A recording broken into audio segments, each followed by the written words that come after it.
Bom, pessoal, nessa aula a gente vai ver a segurança na robótica industrial, começar a falar sobre a robótica industrial. Quais são os equipamentos de proteção individual que normalmente são utilizados, o que são as ilhas robotizadas e as seguranças, o que é o Loto e algumas seguranças existentes nos robôs industriais.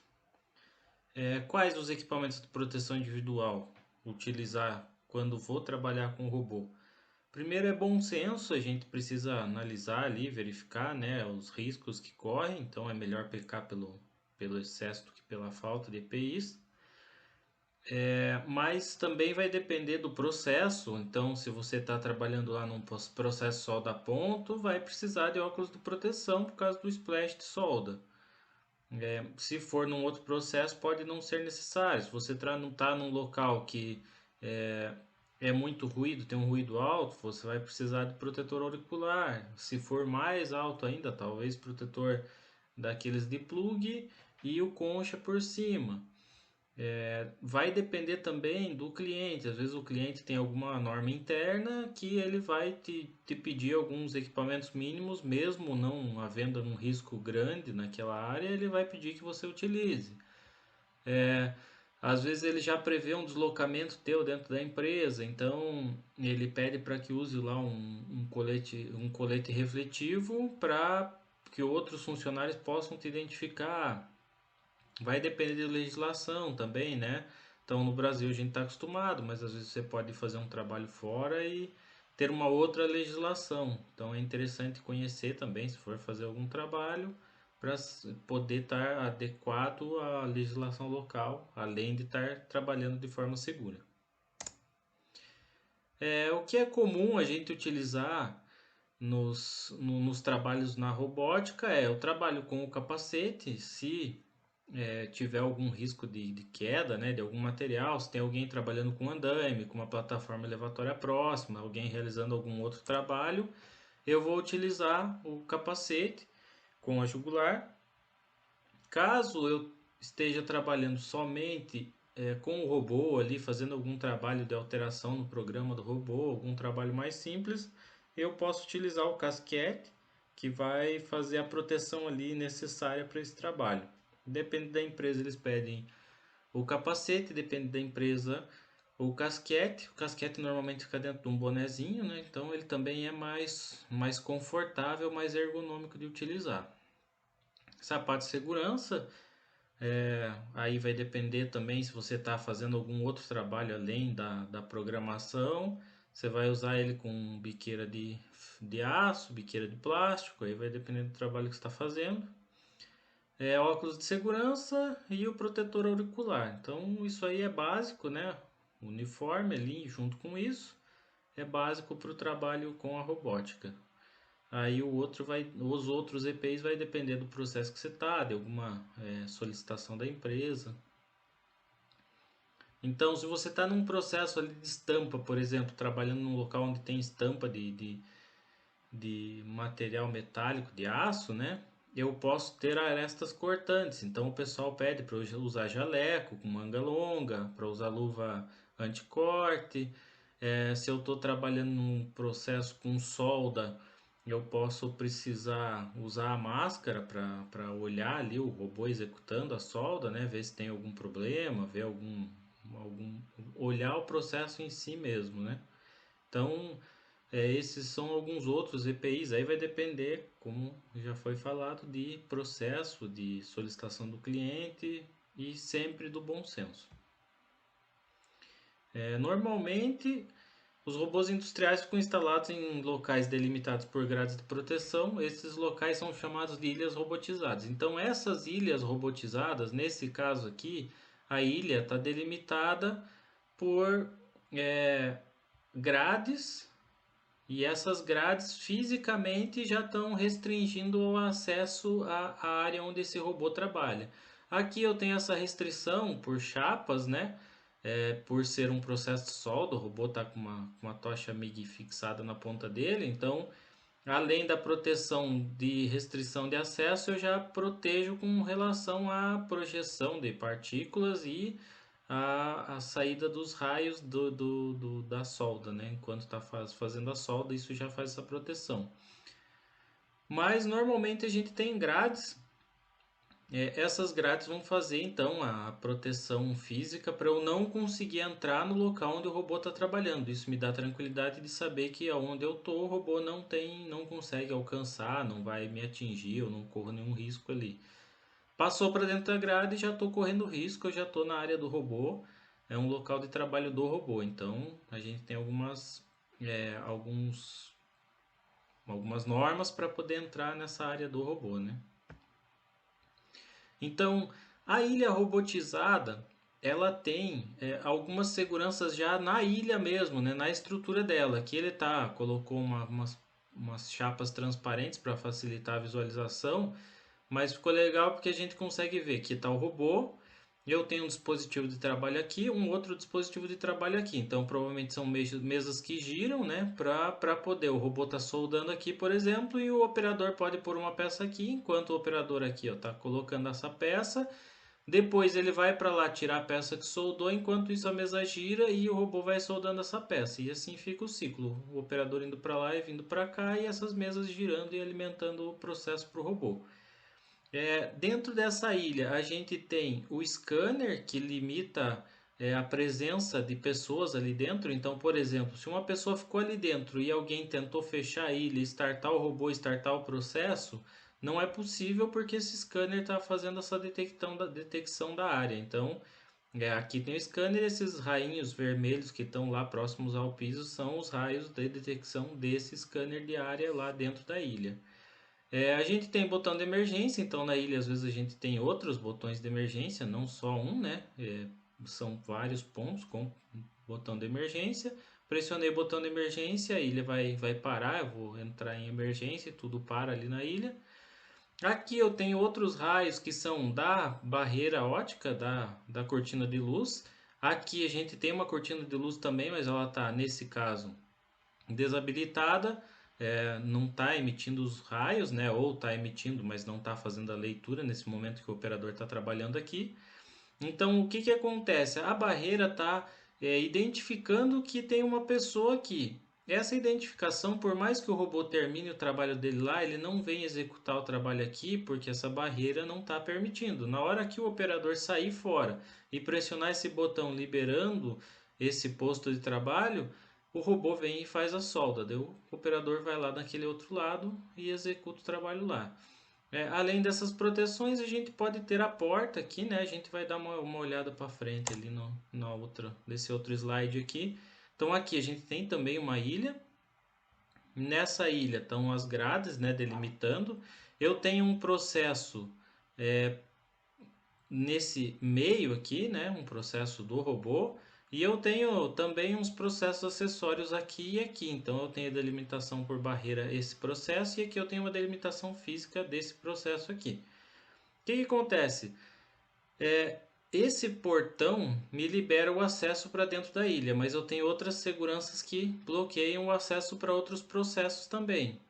Na hora que eu vou entrar nessa ilha, eu tenho que tomar cuidado que eu tenho aqui uma chave de segurança, uma chave eletromagnética que vai informar que eu quero entrar ou que eu entrei nessa ilha.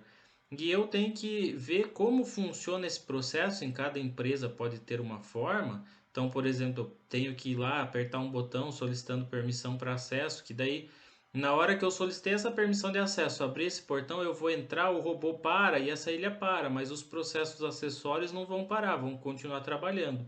Se por algum acaso eu não solicitar essa permissão e já derrubar a ilha e entrar e derrubar a segurança, eu vou parar toda uma linha inteira e isso pode acabar gerando um problema, né, para um processo, eu parar partes do processo que eu não preciso. Então, além de tomar cuidado com os EPIs, com as seguranças, as formas como eu vou poder acionar as emergências, tomar cuidado como eu acesso essas ilhas também para não acabar derrubando a segurança sem necessidade. Entrando nessa parte de acesso à ilha, de acesso a onde o robô está trabalhando, eu tenho o termo chamado loto. que vem de lockout e tagout, que significa bloqueio e identificação. Então, lockout, bloqueio, tagout, identificação ou etiquetação, depende da forma como o pessoal chama. E isso vai acabar bloqueando o robô voltar a trabalhar em automático enquanto eu estou trabalhando lá junto com o robô. Em algumas empresas a gente pode ter utilizado a sigla Libra, né, ao invés de Loto, que vai vir de liberação, isolamento, bloqueio, hacketeamento e aviso. Isso aqui às vezes é utilizado por exemplo, empresas maiores como a Petrobras aí pode utilizar para porque lá eles vão acabar tendo tubulação, então acaba tendo hacketeamento, aí vai depender de como a empresa chama internamente. O loto, esse bloqueio, o local,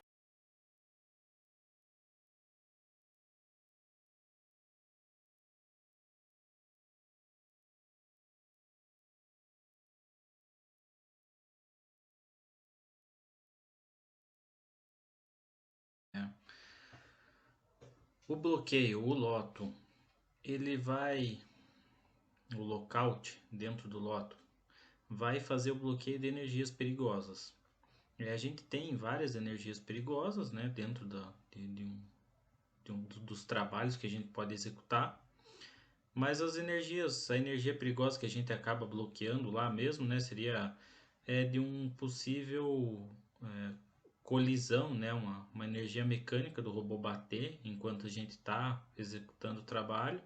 Então a gente para a movimentação do robô para ele mecanicamente não bater em quem está dentro da ilha. Então a gente acaba fazendo bloqueio dessa energia mecânica.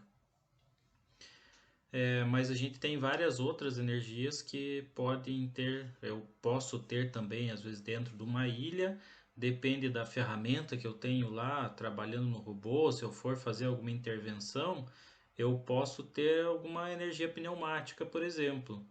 E eu tenho que tomar cuidado porque, por mais que eu desligue a entrada de ar da ilha, eu posso ter o circuito ainda pressurizado, né? Então, isso me gera dois problemas: a energia residual da pneumática, que pode ter pressão ainda, e uma energia residual, às vezes gravitacional ali, de algum item que pode estar sendo segurado por essa energia pneumática, e na hora que eu tiro uma mangueira, por exemplo, a energia, o ar vaza e o dispositivo se move e acaba me machucando de alguma forma. Então, a gente tem que conhecer ali a ilha, conhecer o processo para poder entender o que vai ser bloqueado. Mas normalmente a gente põe ali o cadeado na ilha, o robô não vai funcionar. A maioria das empresas já tem alguns dispositivos de segurança que já bloqueiam um sistema pneumático e soltam o ar que tinha residual ali dentro. Então, o lockout, o bloqueio, vai ser utilizado para bloquear essas energias perigosas. Eu uso mecanicamente os cadeados, né, para fazer esses bloqueios. Eu posso ter cadeados de hastes plásticas ou hastes metálicas e em algumas situações eu preciso entrar várias pessoas, são necessárias várias pessoas dentro de um trabalho, dentro de um equipamento ali, dentro de uma ilha robotizada. E por isso eu tenho essa garra de bloqueio que vai multiplicar, né, a quantia de furos para eu colocar mais cadeados para eu ter mais pessoas podendo entrar dentro da ilha cada uma com o seu cadeado. Então isso é uma informação importante, né? Cada pessoa que vai realizar o trabalho precisa ter individualmente um cadeado. Ela vai entrar, fazer um trabalho, tem que colocar o cadeado. Na hora que saiu, tem que retirar o cadeado. Sempre lembrando que se deixar o cadeado lá, as pessoas que ficarem depois não vão conseguir executar o trabalho. E se você entrar sem colocar o teu cadeado, você está sofrendo ali, correndo o risco de alguém colocar o equipamento funcionar com você lá dentro da ilha. Então, é sempre muito importante cada pessoa ter o seu cadeado e, quando necessário, utilizar a garra, né, de bloqueio, esse multiplicador, para poder outras pessoas entrarem na ilha, cada uma com o seu próprio cadeado. Normalmente as chaves magnéticas que tem nos portões das ilhas, né, são chaves como essa aqui, elas tem uma parte magnética que vai bloquear a lingueta, e na hora que eu abro essa porta, que eu libero mecanicamente a movimentação da porta, eu consigo puxar a lingueta aqui e colocar o cadeado ali, ou a garra multiplicadora de furos, para eu poder impedir que mecanicamente alguém consiga fechar o portão novamente. Então essa é a cara da chave magnética que a gente utiliza normalmente em indústrias para bloquear. Tem que tomar muito cuidado, que algumas empresas acabam utilizando, né? Algumas tramelinhas ali só, sem ser nada que tenha uma identificação com o circuito elétrico, eletrônico do equipamento, e daí você acaba tendo a possibilidade de abrir a ilha e entrar junto com o robô e o robô continuar trabalhando em automático. Sempre é importante prestar atenção nisso para que não seja possível você entrar dentro da ilha junto com o robô, trabalhando em automático, né? Só com ele ou em manual ou ele parado. Junto com o cadeado, eu preciso colocar a minha identificação ou tagout, né? A minha etiqueta, para poder falar quem está ali dentro, né? Qual que é o trabalhador. Então aqui a gente consegue ver, né? Tem um lado da etiqueta informando esta etiqueta e cadeado só podem ser removidos pela pessoa indicada no verso. E daí do outro lado está escrito ali, novamente, né? Não ligue, perigo, estou trabalhando neste equipamento. A pessoa coloca uma foto, o nome, departamento, ramal, né? O telefone para contato. Depende da empresa, o pessoal coloca a data e hora de entrada, depende, é só as informações para contato para eu saber quem está dentro daquela ilha ali, para poder, se alguém esqueceu, por exemplo, o cadeado, eu entro em contato pelo telefone que está aqui e falo, ó, fulano, teu cadeado está ali na ilha impedindo o funcionamento do equipamento, preciso que você venha tirar aqui. Isso é outro item importante, né? Não, nunca retirar o cadeado de ninguém, nunca abrir o cadeado de ninguém, nunca ficar com chave do cadeado de ninguém. Tem que lembrar que se você está tirando o cadeado de outra pessoa, você está sendo responsável por um acidente que ela possa ter ali, né? Ou até mesmo pela morte de alguém dentro da ilha. Então, é importante sempre tomar esse cuidado de nunca abrir o cadeado de ninguém. Então, para entrar numa ilha robotizada, o que é recomendado, né? Sempre, de preferência, sempre o robô em manual. Existem situações raras para entrar na ilha com o robô em automático, mas é sempre bom seguir todo um procedimento que as empresas criam, pessoalmente nunca vá sozinho, nunca tome a decisão de entrar dentro da ilha e liberar o robô para trabalhar em automático. Você está colocando a tua vida em risco, você pode correr um grave acidente e acaba você sendo o maior prejudicado. Às vezes quer agilizar o trabalho, quer resolver algum problema e acaba tendo um acidente muito grave. Então, primeiro, para eu entrar na ilha, eu preciso que o robô esteja em manual. Preciso colocar meu cadeado lá no portão, né, da ilha. Então, eu vou abrir a ilha, colocar o meu cadeado com etiqueta, o meu loto lá no portão da ilha. Vou pegar o TP na mão para poder ter certeza que somente eu vou operar o robô que eu estou mexendo. Então, se alguém quiser mexer no robô, ele vai ter que falar comigo e vai ter que chegar lá e me avisar que está movimentando o robô. Eu não corro o risco de alguém mover o robô sem eu saber. Então aqui a gente tem um vídeo que mostra testes sendo feitos em bonecos, tipos aqueles bonecos de crash test que faz quando o carro bate, né? Para a gente ver a colisão de robôs naquele tipo de boneco. Eu vou abrir aqui o vídeo e a gente vai dar uma olhada agora.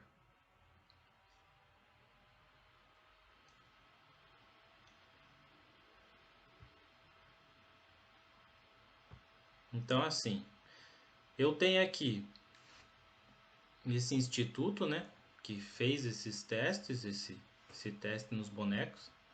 Primeiro teste que ele faz, um teste de movimento na cabeça, um impacto na cabeça, movimento dinâmico, com o boneco sem ter um anteparo ali segurando ele. Então ele está sentado numa cadeira onde ele pode rolar para trás. Vai acertar a cabeça com um robô Kuka KR6 que tem capacidade para 6 kg. Então esse robô ele tem uma capacidade de movimentação de apenas 6 kg.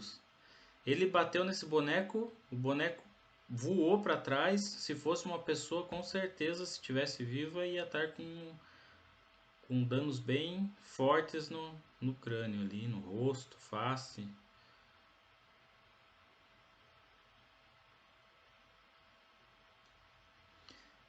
Agora com o Kuka KR500 para 500 kg. O robô vai, bate no boneco, faz o boneco voar do assento onde ele está e nem percebe que colidiu em alguma coisa. O robô continua a trajetória como se nada tivesse acontecido. Agora uma colisão no queixo com o Kuka KR6. Também ia ser um impacto considerável. Então agora outro impacto na cabeça, só que com o robô, um robô colaborativo, ele sem a detecção de colisão e aqui com a detecção de colisão. E aqui um Kuka KR6 batendo no peito.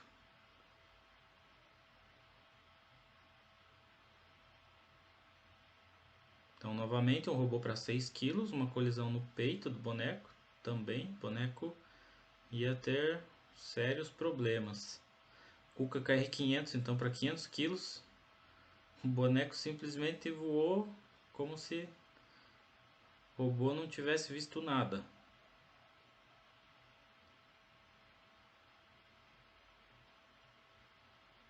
Aqui com uma restrição atrás do boneco. Boneco também novamente acertando o peito. E agora com a colisão.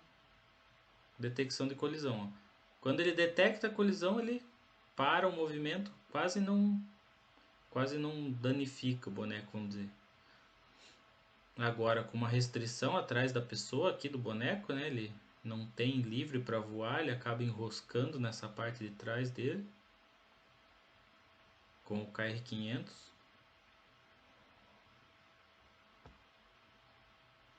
Então é um vídeo bem interessante para se ver. Um vídeo bem interessante para se ver.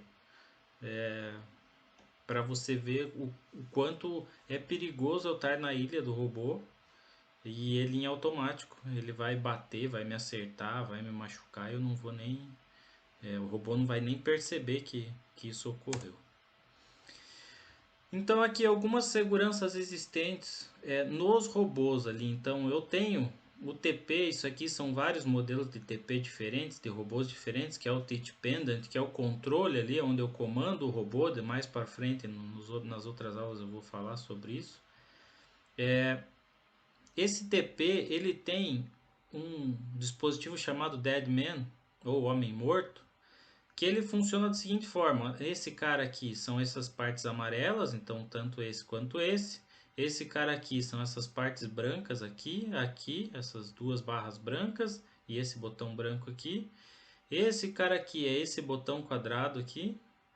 E esse cara aqui, ele tá com esse botão aqui, esse orifício aqui, nele tem esse botão que também ele é o Deadman ou o Homem Morto. Ele é uma segurança que funciona da seguinte forma. Quando eu pressiono esse Deadman na posição intermediária, o robô está habilitado para movimentar, quando eu estou com o robô em manual, né? Se o robô está em automático, ele fica independente disso. Por isso também é o risco que eu corro lá. O robô não vai identificar essa segurança do homem morto quando eu estou com o robô em automático. Então, o robô em manual, ele vai depender de eu estar pressionando o homem morto na posição intermediária para eu conseguir realizar a movimentação do robô. Então, como que ele funciona? Se ele está solto, posição de repouso, o robô não funciona. Na hora que eu pressiono na posição intermediária, o robô vai estar habilitado para mover os seus eixos. Então, quando eu quiser fazer um movimento ali através do TP, quando eu comandar um movimento, o robô vai respeitar. Se eu pressionar esse homem morto, esse Deadman, até o fim do curso dele, o robô também não funciona. Então, na posição de repouso e na posição de todo pressionado, o Deadman não funciona. Ele só funciona se eu pressiono na posição intermediária. Por que isso? Porque se eu tenho um acidente, um mal súbito, qual que é a tendência? Ou eu vou soltar o homem morto, ou eu vou contrair o músculo e pressionar ele totalmente. Então, das duas formas, o robô não funciona. Ele só vai funcionar se eu estiver pressionando na posição intermediária. Então, a movimentação do robô depende sempre, em manual, do deadman pressionado na posição intermediária. Além das seguranças da ilha, né, do Deadman, a gente vai ter botões de emergência no TP. Então, aqui nesse slide anterior, aqui, por exemplo, a gente consegue ver um botão de emergência desse TP. A gente tem que tomar cuidado com o seguinte, aqui tem outro botão de emergência.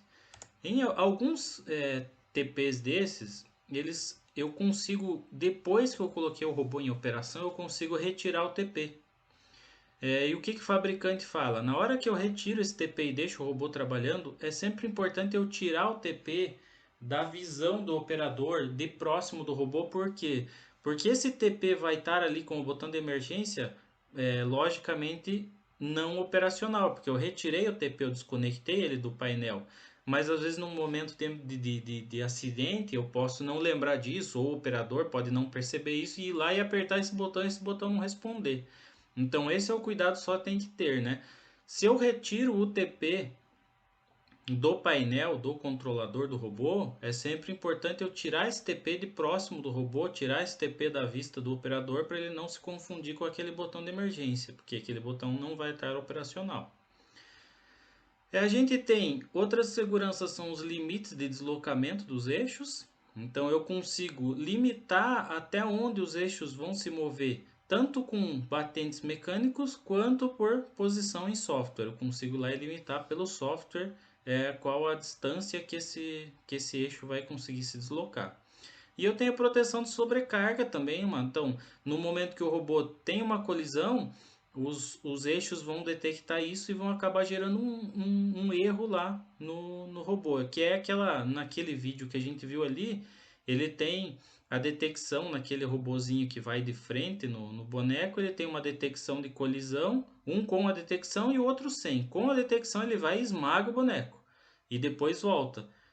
Se ele está detectando a colisão, ele vai até o boneco, antes de esmagar, ele já para o movimento e gera um erro, gera uma emergência no robô para não continuar a colisão. Então, aqueles robôs menores até são um pouco mais, o que são os colaborativos, eles são mais sensíveis, mas nos robôs maiores, um robô, por exemplo, aquele KR500 ali de 500 quilos, para uma pessoa, essa detecção de colisão não vai ser suficiente. Ele vai bater na pessoa e vai machucar muito mesmo a pessoa. Então, apesar dessas seguranças, eu tenho um risco muito grande de trabalhar com o robô em automático dentro da ilha dele. Então, por isso, não é recomendado e na maioria das empresas não é permitido eu entrar dentro da ilha com o robô em automático. Então, é isso aí. A aula de hoje foram essas informações. Nas próximas aulas a gente vê um pouco sobre as partes do robô, sobre o funcionamento dele e depois começa a ver programação. Valeu, obrigado.